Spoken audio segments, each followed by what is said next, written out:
చితి మంటల సహగమనం ఒకసారే బలి చేస్తుంది.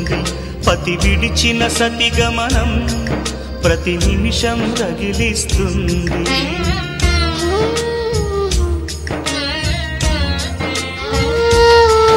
ఆ జ్వాలలతోనే జీవించేటి ధైర్యం అందిస్తూ ఓ బంధువులారా దీవించండి దీర్ఘ సహనమస్తు.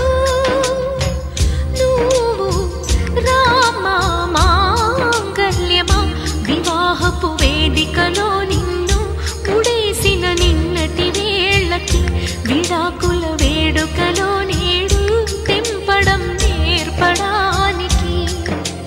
పందిరి వేసిన ఆకాశానికి యువమ్మా ఆహ్వానం. పీటలు వేసిన ఈ నేలమ్మకి యువమ్మా